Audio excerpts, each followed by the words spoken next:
Hello, welcome to episode 6 of my Battle Royales. I have a very mixed bag today. All over the place actually for this lineup. Few of these I've seen multiple times, so I didn't need to do a rewatch. And some I've just recently watched in the last few days, so I'm not even going to do introductions. This is episode 6, round 6. I have my first 5 finalists in my King of the Ring battle that's going to come after I do 16 episodes.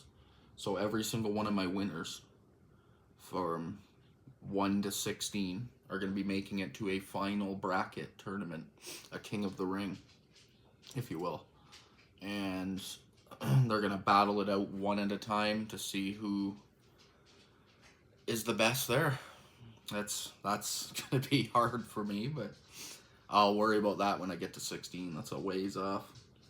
Knocking off 20, so I've already done 5, so that means I've done my first 100 movies. This is the beginning of my next 100. So from 101 to 200 in these next 5 episodes. And I'm gonna get right to it here. First up is The Unbearable Weight of Massive Talent. Love that title. Day of the Dead Bloodline. Deep Blue Sea 3.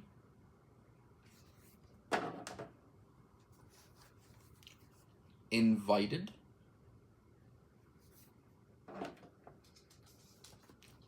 The Lost Boys. "12-Hour Shift." Beetlejuice. Slumber Party Massacre, the remake. 1917. If you hear nails clinking around, it's because one of my dogs is out, so might be a little louder this episode. Strays.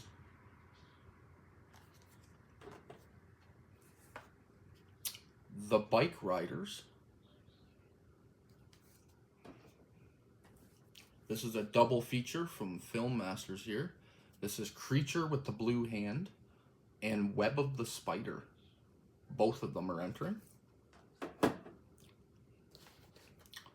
The Jester.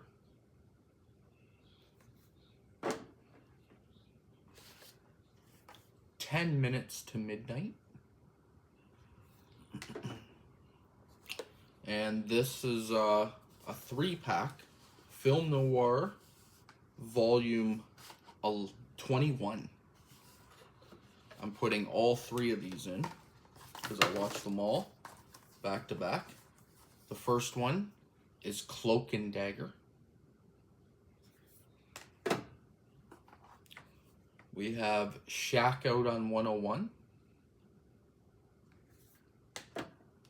And Shortcut to Hell. And then the last one entering for this episode is Wicked. Yeah, so a real mixed bag here. This was a wild ranking, doing all these different types of movies against each other. It's really fun. I put a lot of thought into this too. I don't just throw them all in and good to go. I actually sit there, think about it deeply, actually. Yeah, some of them that are really close or tied in scores, I really consider which one I think is better than the other. This is a true definitive ranking for me. And all to reach my number 1.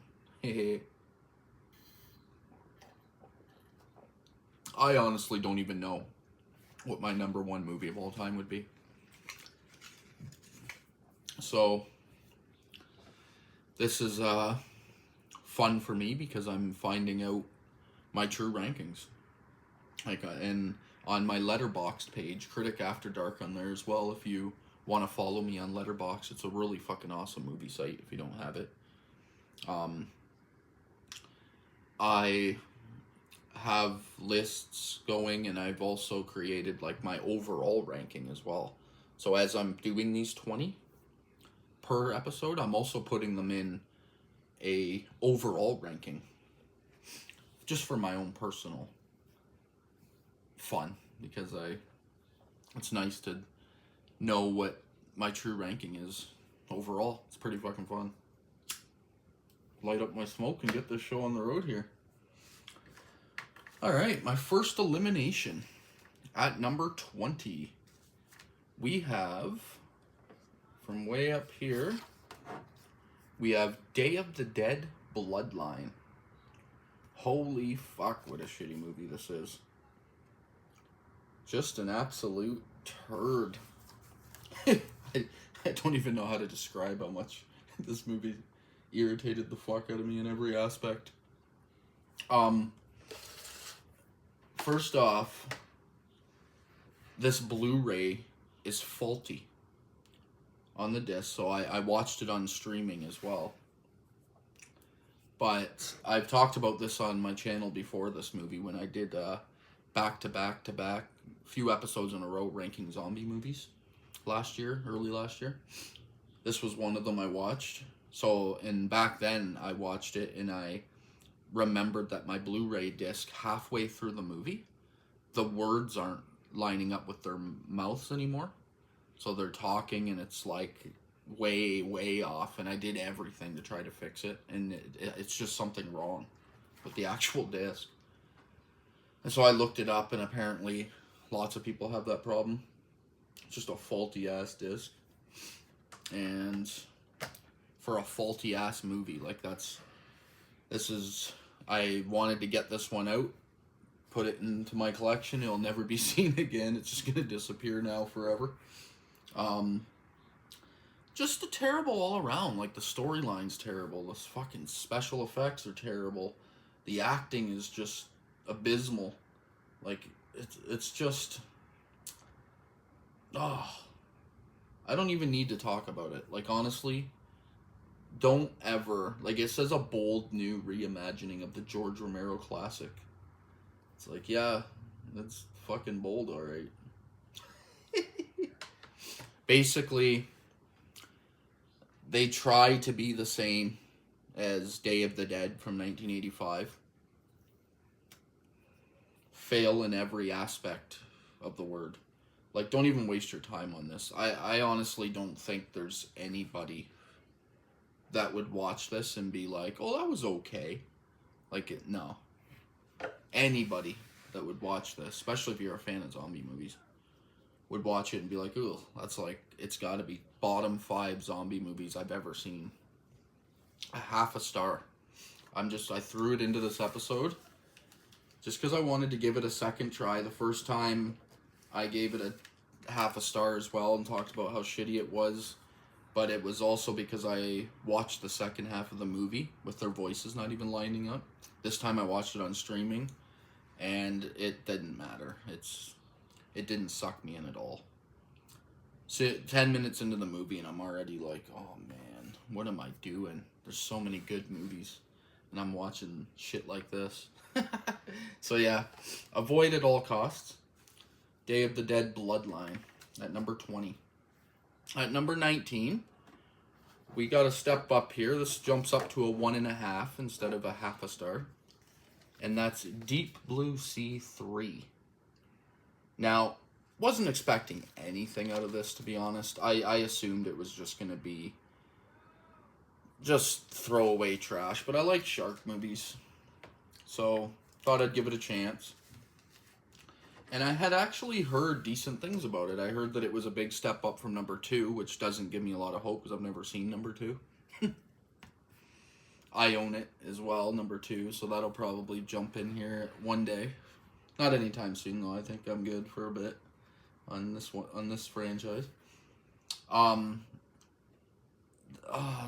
There's not enough shark in it. Like, it's more of a corruption military story, and everyone's screwing each other over. And for scientific purposes and research purposes, and the sharks are kind of just the backdrop. Like, there's martial arts in this movie. Like, guys are like, oh man, it was a bummer. It was a letdown because I was hoping that it'd be like a 3, and it it didn't know what it wanted to be. Like, it obviously it didn't have the budget to do the CG, so it was like, fuck it, let's just go heavy on storyline. But the storyline isn't interesting enough. It's the same shit you've seen 400 times. So it's like, whatever. But there is one kill. There's one shark kill in this movie that's memorable. And it's very memorable. Like, I was laughing out loud. I paused it and I rewound it a little bit and called out my daughters and my wife. Or a combination of one or all three of them. I can't even remember. But they came out and I had to show them the death because it was just, it's fucking hilarious. And you'll know it.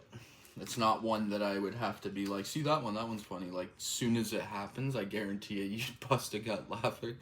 So, yeah. Deep Blue Sea at number 19. At number 18, I have, this is from MVD Visual line here. This is 10 Minutes to Midnight. Starring, what's her name here? Fuck, blanking on everybody's name. Caroline Williams. From Texas Chainsaw Massacre 2. I had some hope for this one. This stays at a 1.5 for me. There's some good ideas happening here. And solid acting from Caroline Williams here. Like, it kind of shocked me. I was expecting it to be just like low budget shit, cheese fest or something, and it's actually got some serious content to it. It's about, she's an aging DJ, and she's basically being replaced, and they bring a vampire story into it, and it's just kind of trippy.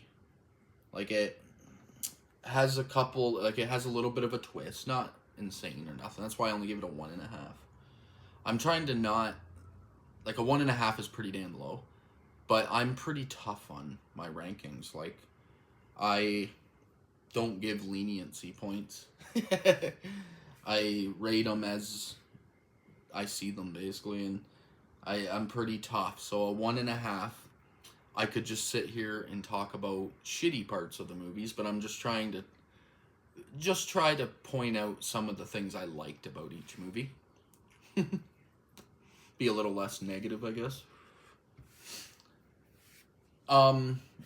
So it's not that good, obviously, because it's only 1.5. But it does have some cool ideas. The first half of the movie dragged a little bit for me. Once I got into the second half, it started to pick up a bit. I started to understand what was going on. And then I started to enjoy it more. But, see, another way I rank my movies. This is because I'm so OCD about everything. Every movie starts at a 0.5 star for me when I'm watching it. And I just rank it as the movie's going. So if something happens and I like it a lot, it bumps up to a 2. And then if it continues to progress in a way that I enjoy, it goes up to a 3. And I just keep going. I rank them as I'm actually watching the movie. That's my formula. 10 Minutes to Midnight. MVD Visual Collection here. At number 18. At number 17, this is one that my friends Brennan and Sam over at Our Life in Horror, I know I talk about them a lot, but it's because we live like right down the street from each other, so we're actual friends in real life, not just on YouTube here. They bought this for me at a horror convention they went to. It's called Invited. It doesn't really have much of a synopsis. It's a very low budget, under the radar release here. I'm pretty sure it was like directed by like a friend of theirs or something, like so they bought it for me, they bought it for themselves as well. It's a short movie. It's only 71 minutes. Came out in 2024. It's hard because it's a found footage movie. More like a webcam film where everybody's just on webcams. And it doesn't have like a ton of storyline. It's very simplistic, so I can't say much without spoiling it. But I'll say that a girl webcams her entire family because she's getting married. And she hasn't seen her family and they haven't seen her in a while. So she webcams them all in to watch her ceremony, and her ceremony goes batshit crazy while her family's watching. And then there's a little bit of a twist at the end, and there's a couple scenes of gore, and because it's so low budget, it almost made me sick because it felt so real. Like it was just gross. I bumped this one up to a 2 to 2.5. Not great, but not bad either. It is enjoyable, and some people might actually like this a lot. If you're a fan of these kind of movies, I'm not really. Found footage is one of my least favorite genres. So if you're a huge fan or a fan of this genre, this would probably be higher for you, I'm guessing. But yeah, I throw it right there at number 17. And then next up at number 16, I'm eliminating Strays. This is just a funny comedy. It came out 1.5 years, 2 years ago. Will Ferrell, Jamie Foxx, bunch of people voicing stray dogs. And it's exactly what you would think coming from a bunch of people like this. It's just a comedy, so it's just batshit crazy and ridiculous. I gave this a 2 to 2.5 as well. I was hoping that they would get a little better, like a little deeper of a storyline, but I get it. It's just about a bunch of stray dogs. How deep can you get? But it did have some pretty funny moments in it.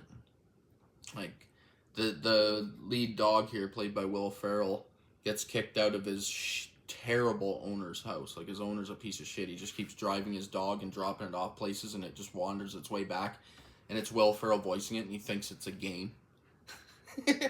So he just keeps coming back home, and this guy just can't get rid of this fucking dog. And he's just a shitty dude. It's played by it's Will Forte, right? Who plays the dad? Believe? Yeah, Will Forte. The dad of the dog. And Will Ferrell meets a bunch of other stray dogs, and he starts to understand life a little bit, and then it leads to a pretty funny finale where he gets back at the owner. I'll leave it that. It is what it is. There's not much else to say. Next up at number 15. This is another Dread release. I don't know if you watched a couple episodes ago. I did a Dread original here. This is number 48 on the spine. This is The Jester. I think this is the best Dread movie I have in my collection. The last one I did a few episodes ago in one of these battle royals, it was like I was just shitting all over it, basically. I was just saying, like, stuff like Dread is ironic because that's how you feel when you're watching movies from this production company. They're just terrible. But so far, this one's a step up. Now, it's a mix between a Terrifier clone and well, let's just leave it at that. It's a Terrifier clone. There isn't much more to it. The Jester here is a family curse. It's like latched to a family. So kind of Terrifier-ish. It can only be seen if it wants to be, basically. And I enjoyed some of the kills here. Like, they're funny. Like, he'll tie somebody's shoes together and they fall and crack their head open. Like, it's just silly, stupid shit like that. But there's a decent storyline with a guy that dies at the beginning, and his two daughters from two different families come together to figure out what's going on, basically. And one of the best parts in the movie, I won't give away much, that you know what it is. Like, when you're talking about even Terrifier, there's not a whole lot of storyline, so I can't really say much. It's all about the rest, right? And that's the same with this. But there is my favorite scene in the movie takes place inside a mini mart. And there's a couple cops involved, and the Jester shows up when the main girl's trying to tell the police about what's going on, what's been happening to her. And then he actually shows up in front of the cops, and shit gets good there for a couple minutes. But yeah, some funny kills. Okay storyline. 2.5. Not off to a great start here. So far everything's 2, probably like 2 and under, basically 2.5 and under. Next up here is, actually, you know what? I think I forgot to add one, because I have one written down here that I don't even have on the table. Huh. I didn't even add it in. Well, I'll just say it. I must have left it over on a table somewhere and forgot to bring it over here. So I only actually have 19 in the ring. But at number 14, I have Captain Marvel from the MCU, which I do own. And it's another 2, maybe a 2.5. And I won't even bring it out. I'm just gonna put it away because I'm not watching Captain Marvel anymore. I've seen it a couple times now. Don't need to again. I'm being generous, I think, when I give it a 2.5. Like, it's got some okay music, obviously 90s tribute, but it also doesn't really match the movie. It doesn't feel like it's placed properly. I don't mind Brie Larson as Captain Marvel, but I don't really like the character Captain Marvel. Like, to me, like, I'm a DC fanboy. I prefer DC comics over Marvel comics. And Captain Marvel just feels like a Superman ripoff, but with no fucking personality. Like, it's just like no reason for me to care about the character. And this movie kind of does that. I don't really care. It just feels like, oh, okay, another Marvel's bringing in a Superman that, like, she can't be stopped, basically. She's just fucking unbeatable, no weaknesses. It's just silly. So 2.5 is being generous, but I'll throw it in at number 14. Sorry for not freaking putting it on here. I left it somewhere in this room, and I don't know where, because I pulled it out already. Freaking ridiculous. Anyways, I'll just move right on from that. At number 13, I'm going to be eliminating Cloak and Dagger. Now, this is directed by the legendary Fritz Lang, who I've seen a lot of his movies, and he is a great director. I love his style. This also has a commentary by a YouTuber, Serial at Midnight, Heath Holland. He's somebody I watched like long before I even did my own YouTube stuff. And it has an audio commentary where he talks through the whole movie while it's playing. And I watched that version, so I watched this movie twice. And I'm gonna be honest, it's like Gary Cooper does a good job in the lead. I like his style of acting. Lily Palmer is in this, introducing her, actually. She does an excellent, or not excellent, a decent job as well. The story, I think the problem I had with this, like, I gave this a 2.5. The problem I had with it is that I felt like it didn't know what it wanted to be. Like, it kept losing me because I loved all the actual film noir elements. And, but then it just, like, it would turn into a love story all of a sudden. And, like, they're going on not a love story as in, like, film noir style love story, like a rom-com where it's, like, slapstick humor is happening all of a sudden. And then we jump back to, like, gangster elements. And it was just bouncing around too much. Yeah, it's probably the weakest Fritz Lang movie I've ever seen. This is from 1946 too. Yeah. Leave it at that. I won't even. They call it a World War II spy thriller, and that's definitely what it is.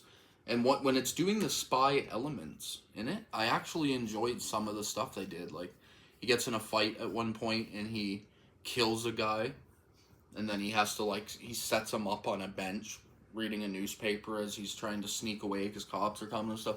Like, there was some cool elements and cool imagery happening in a couple moments of tension where you can feel the tension building, but too much filler. That's like, just didn't have enough depth. I'll leave it at that. And then next up at number 12, I'm going to be eliminating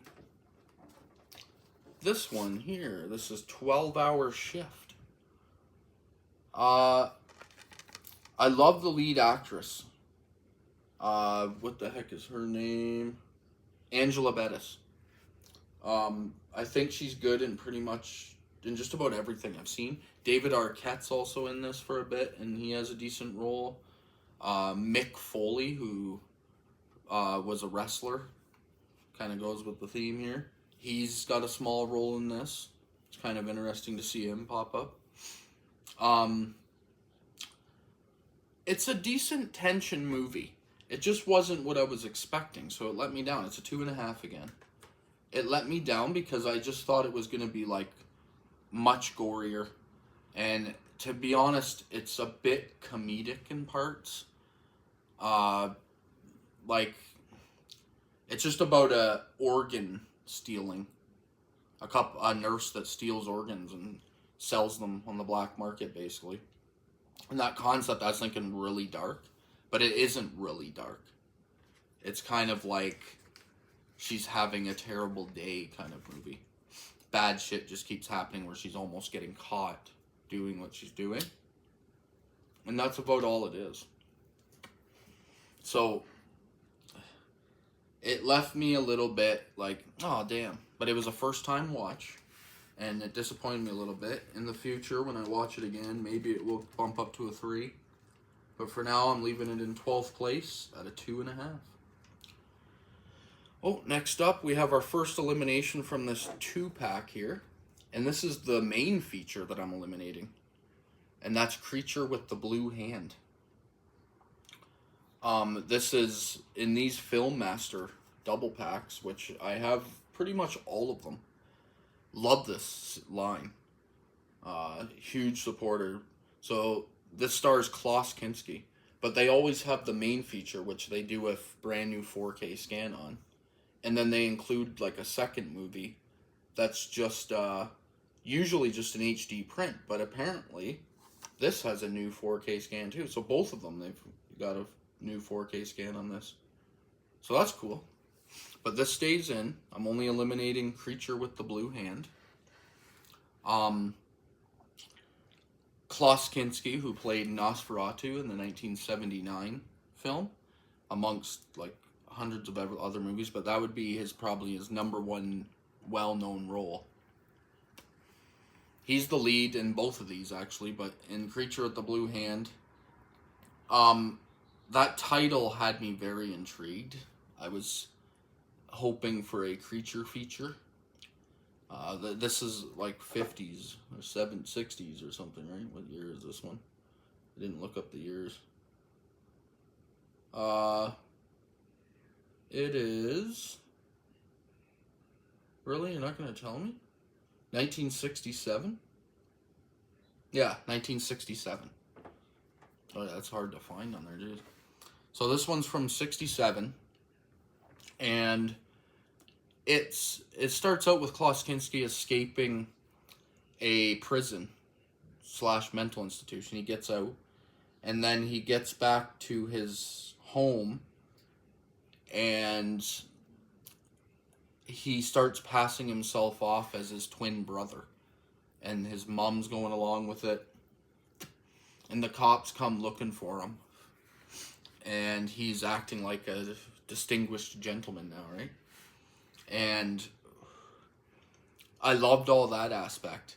And then it gets into a who done it, because somebody is going around this house wearing this blue claw hand, and murdering people. And it becomes like a clue kind of thing, like a who done it, who's the killer in the house.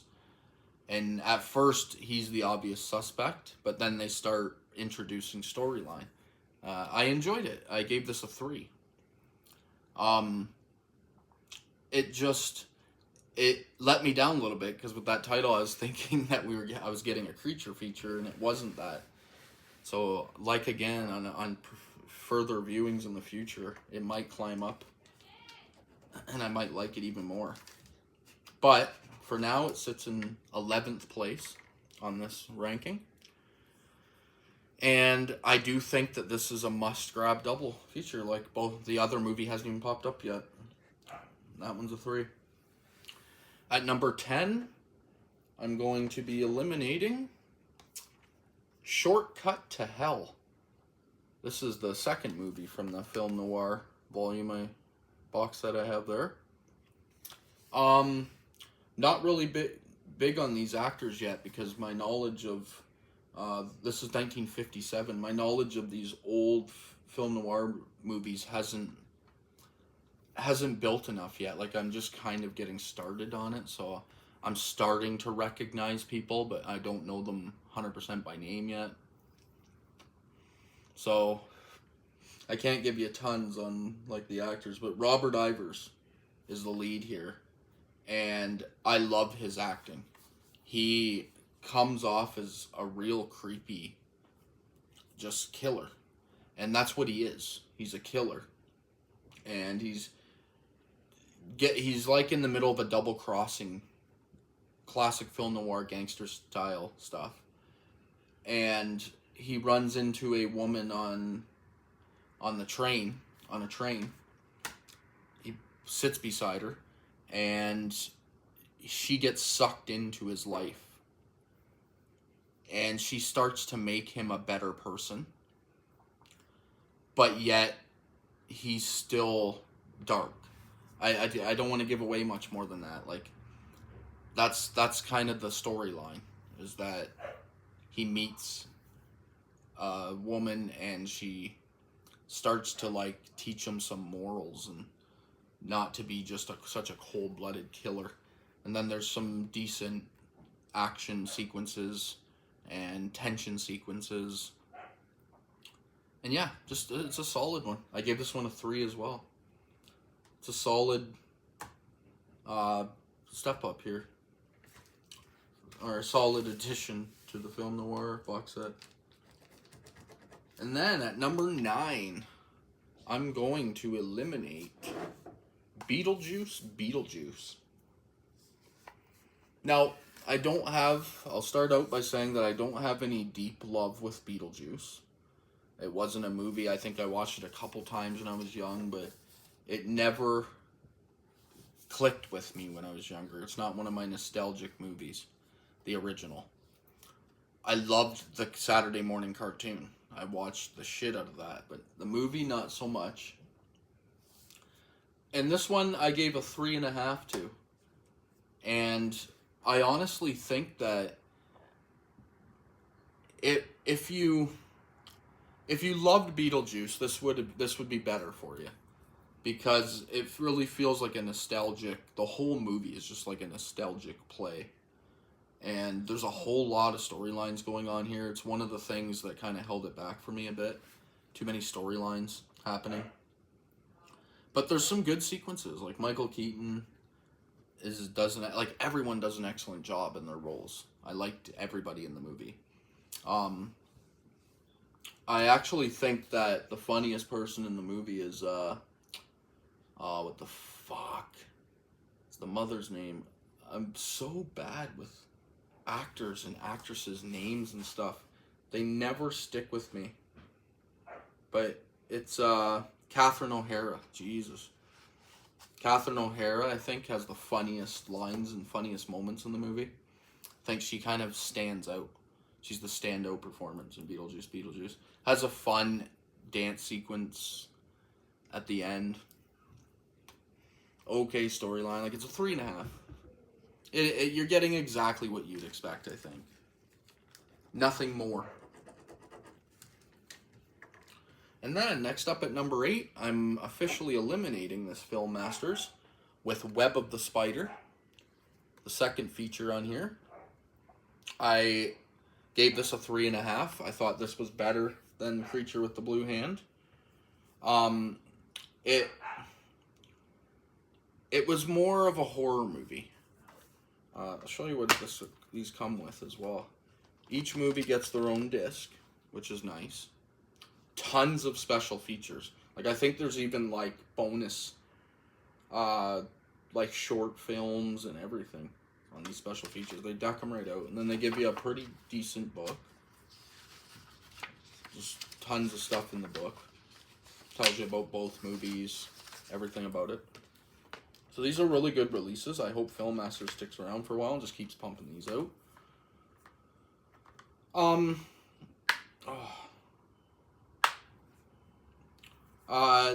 It says that it was directed by Italian maestro Antonio Margheriti. It's also Klaus Kinski again. Now, this is the epitome of a slow burn haunted house movie.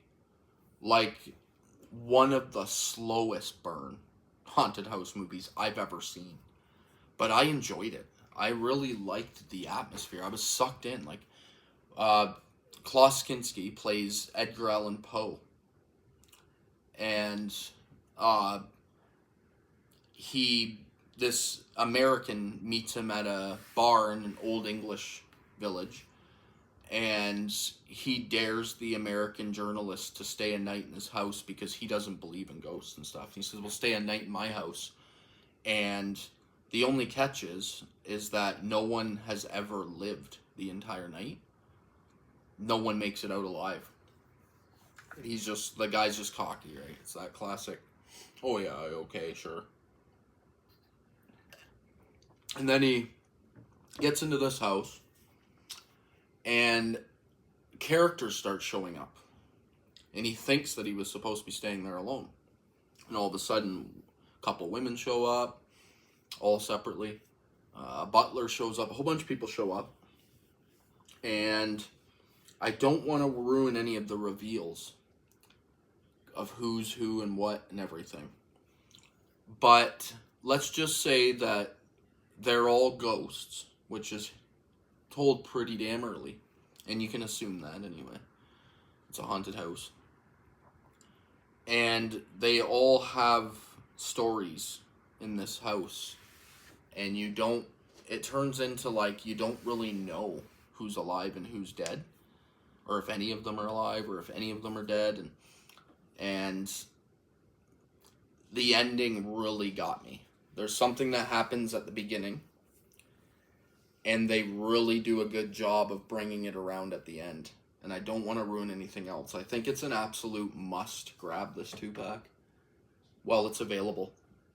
I'm pretty sure that people will find enjoyment out of all of them. But just remember, Web of the Spider is it's an insane slow burn. But just him walking through the halls of this candlelit house and the pictures that the camera's catching as you go by. It just sucked me in. I just must have been in the perfect mood for that style of movie. It sucked me right in. So it's going to take my number 8 spot. And then at number 7, getting my final elimination here from the Film Noir box set. This is Shack Out on 101. This one stars Lee Marvin here as the lead. Manly ass man he is. Seen him in a few roles, and he's always just a stern, manly dude. Everyone else I haven't really seen much before, but basically it's exactly what the title is. It's a whole bunch of people that are in a shack out on 101, and it's like a restaurant, and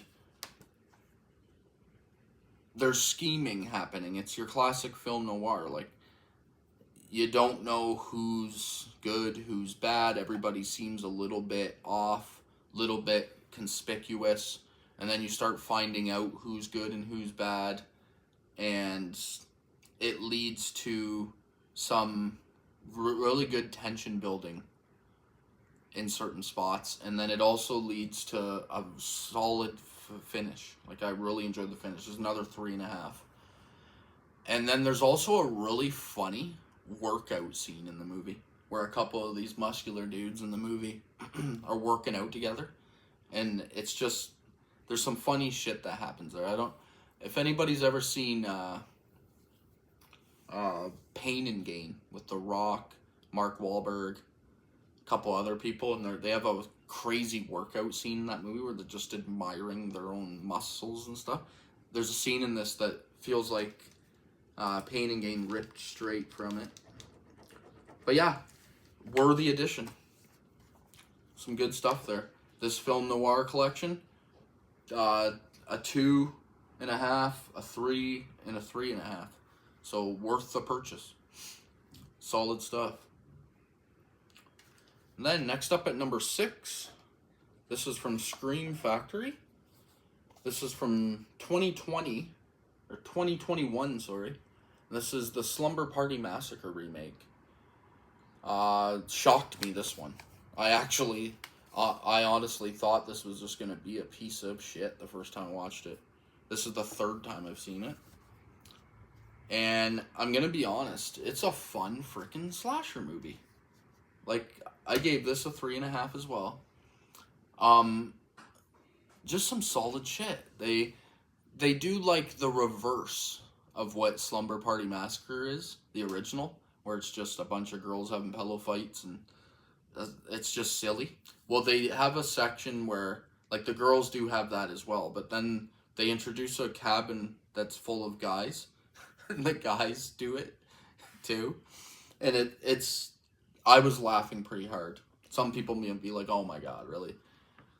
Modern, stupid, woke shit. But honestly, it isn't that. It's a funny comedy. And the killer here is fucking awesome. The Driller Killer. He, just his voice alone, like the opening scene and setup to this movie, when he talks for the first time, it caught me so off guard. I was like, oh my god, really? This is fucking epic. But some solid kills. If anybody's seen any of the Slumber Party Massacre movies, you know exactly what you're getting. It's just girls in a cabin, guys trying to kill them with his massive drill. And it just, that's what's playing out here. Don't need to go too in depth on that. But definitely a worthy addition. Now we're cracking my final 5 here. This is where shit gets a little tight. In 5th place here, I'm going to eliminate The Bike Riders. I think the performance in this movie are top notch. Austin Butler, what's the girl's name here? Jodie Comer and Tom Hardy. Along with other people too. The guy from Walking Dead, Norman Reedus, is pretty solid in this. He makes an appearance.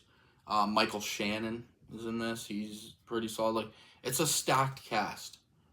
And to be honest, I had no interest in watching this movie at all. And then I was just like sitting there bored the one day, and I'm like, I'll throw it on. What the hell? I'll give it a try. And I actually really like this. Another 3.5. It basically just follows a group of dudes that start a bike club, and it's kind of the beginning of biker gangs. And as the movie progresses, their club starts to get bigger than they can handle and bigger than they were imagining it to be. And shit starts to get out of hand, and they don't know how to deal with it. And there's some ugly consequences to some people's characters, and I enjoyed it. It's a really like heartfelt at times. And for some people, it might be boring as shit, but I enjoyed the character building and the performances. But yeah, that's as simple as I want to make it. Like, I don't want to give away endings to characters and stuff, so that's what it is. It's like the starting of a bike club, and it gets out of hand, and it leads to what bike clubs are in the future. Solid movie. Check it out. At number 4, I'm eliminating... Now, this was really hard. I'm eliminating 1917 from Sam Mendes. Excellent war movie here. This is a 4 now.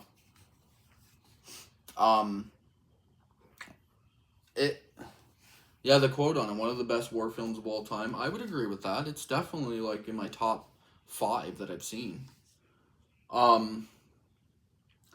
Just insane. Like, I'm pretty sure this movie was shot in one take.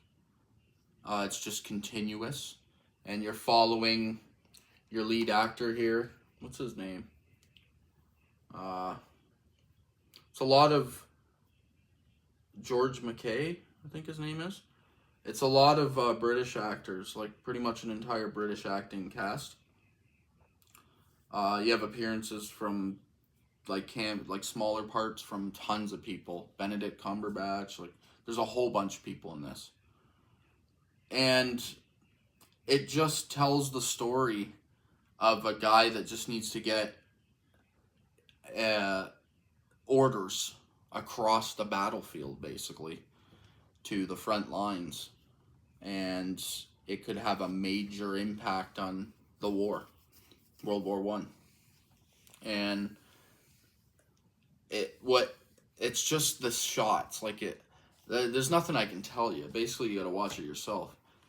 Like, it's just crazy that it's all shot in one take. And some of the intense scenes, like there's one scene that's in about the middle of the movie where him and his friend that he runs into that's helping him, they get caught, they run into a Nazi soldier, and some conversations take place, and it leads to a very intense confrontation between them. Like, solid shit. And then the ending is all epic as fuck, and heroic tear jerky. Really good stuff. Excellent war movie. Gotta check it out. Really hard to eliminate that one. And then, my number 3. I'm going to stand them all up here. We have Lost Boys, we have Wicked, and we have The Unbearable Weight of Massive Talent getting eliminated at number 3. Love this Nicolas Cage movie. Pedro Pascal, phenomenal. Like, I think this might be Pedro's, like, best movie role I've seen him in, to be honest. Like, he's just so funny and likable, and Nicolas Cage is awesome in this. Like, he's playing himself. For anybody that hasn't seen it, Nicolas Cage is playing Nicolas Cage. And Pedro Pascal's an obsessed fan that, like, owns his own private island, and he's involved with gangster and criminal organization stuff, but he invites Nicolas Cage to his island to just hang out, basically. And he's gonna pay Nicolas Cage, and Nicolas Cage is like down. He's talking like it's his real life. Like, I'm just can't get the movie roles he wants anymore. Taking what he can get. He's just playing himself. But so he takes this gig where he's just gonna go hang out with a dude, basically. And there's a lot of funny parts. It's mostly a comedy. And then we get some action in the final act. I love it a lot. I honestly, this is like the third or fourth time I've watched it. Excellent movie. I give it a 4. Just, I don't want to ruin parts. I can't really say much. That's what it is. There's an awesome room that Pedro Pascal has that's just a Nicolas Cage memorabilia room. Great parts happen in that. There's a part where they both take drugs. And they're driving around in their car, and there's some really funny moments that lead off of that together. They just play off each other perfectly. Pedro and Cage. Yeah, must see. If you're a fan of Nicolas Cage, this is definitely, in my opinion, one of his best in... It's in his upper tier of his, like, 120 movie catalog. It's definitely in the top half. I'll say that. Now, my top 2 here. This was, I'm going to say, the hardest for me to choose out of so far. This is, of my first 5, this is number 6. Battle Royales. This was easily my hardest choice. I'm still not 100% confirmed on which one of these I like better. I'm still sitting here like I just watched Wicked for the second time. I just watched Lost Boys for the 58th time. And I don't fucking know. It is so hard. I did choose one. It's written down and done. It's logged in my Letterboxd. But it was really difficult. I ended up choosing Wicked as my number 2. It's getting eliminated. But honestly, this is the hardest choice I've had to make on my YouTube channel. I think Wicked is one of the best movies of the 2020s.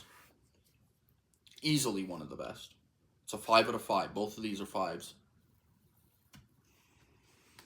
I have never seen the stage play. I'm not a huge fan of Wizard of Oz. I don't, like, it's a good movie, but whatever, I don't know, like, deep lore or nothing.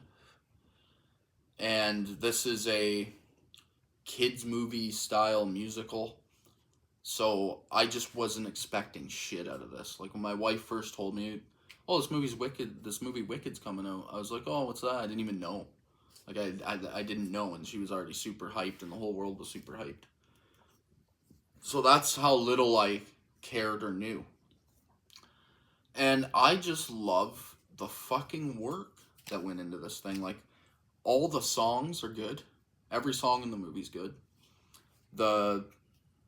Some songs are really stand out, and they stick in your head for fucking days afterwards.